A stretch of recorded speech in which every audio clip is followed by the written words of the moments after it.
Well, welcome and good evening, wonderful dice of all alignments. I am Lunar D8, and this is Codex Infernus Part 2. We're just going to read a short section about character archetypes. Now, that being said, some good news. I got a shift canceled this weekend, so yay! Don't have to worry about that overtime. So, I'll probably be able to hop into that open beta. Ow! I'll walk around this thing.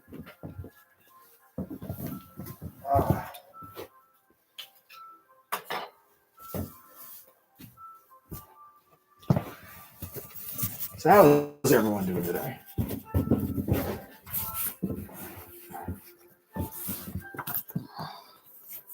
Character archetypes.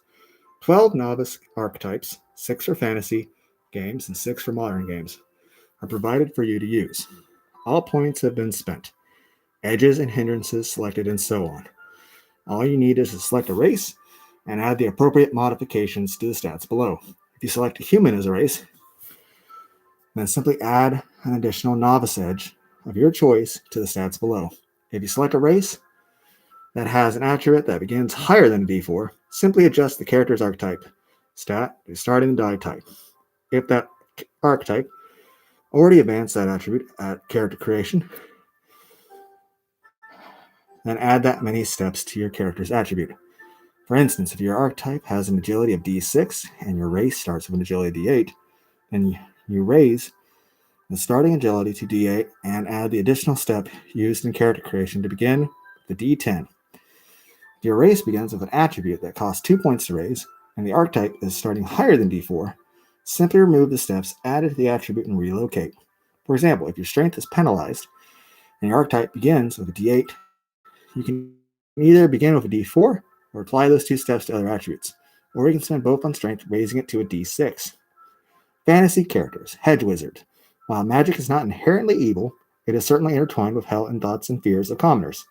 Many wizards use magic for healing as much as harm. Despite the perception that they are dabbling with demonic forces, these brave souls remain undeterred, using their powers to help mankind. The attributes are agility d6, smarts d10, spirit d6, strength d4, vigor d4.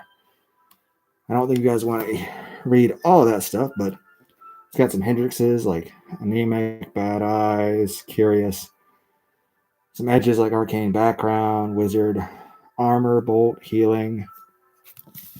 Knight errant. Some knights relish in tournaments and holding court, but others are consumed with a wanderlust that draws them into adventure after adventure.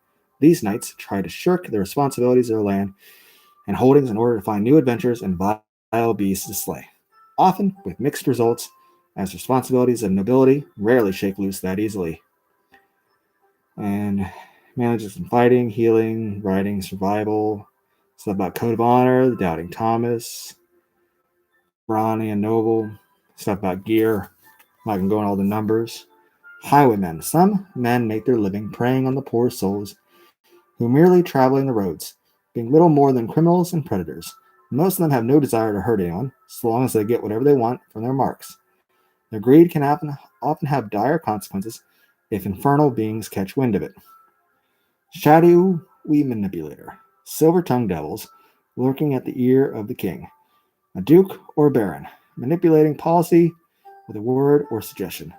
Some men are content to stand behind the seat of power rather than sit upon it. With a suggestion, they can command amazing resources without the responsibility, but the luster of power rarely goes unnoticed for long.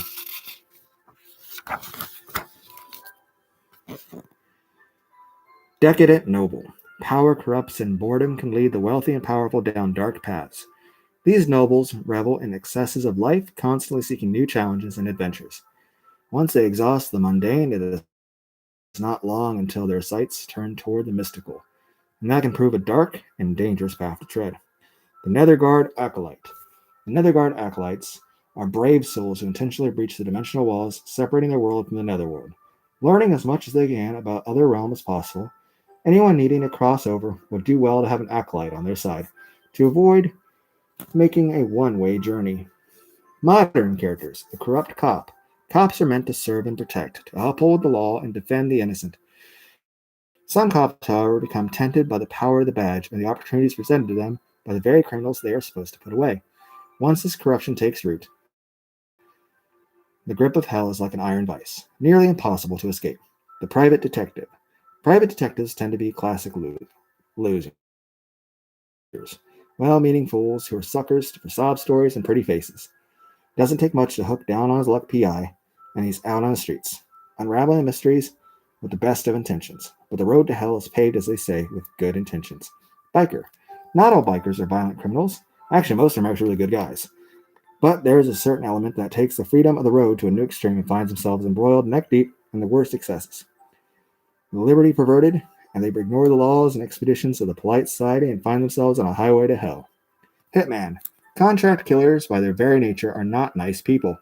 Even a neophyte murderer has blood on their hands, and killing for money does not insulate a soul from the eternal grasp of hell. In fact, the emotional state many killers need to reach in order to do the job efficiently often opens up to greater corruption. The luchador. The luchadors of Mexico are not just world-class athletes and professional wrestlers, but practically superheroes, at least in the appearance and reputation. Many films were made chronicling the exploits of luchadors battling vampires, mummies, and more. And more than one luchador has been demonically influenced. I don't know, Bray Wyatt? Some would say there is a certain element of truth to those tales. Shadow-touched executive. It is said that money is the root of all evil, and hell is not afraid to use money and power as a hook to draw in the unsuspecting. Those who would use money as a pathway to power find themselves with the infernal avenues at their disposal to aid them in their pursuits, never questioning the ultimate price they must pay, assuming themselves to be untouchable. Now, next session will be about new skills, edges, and hindrances. That looks like it'll be a while, and, well, I have somewhere to be. So, if I can try to get around the computer without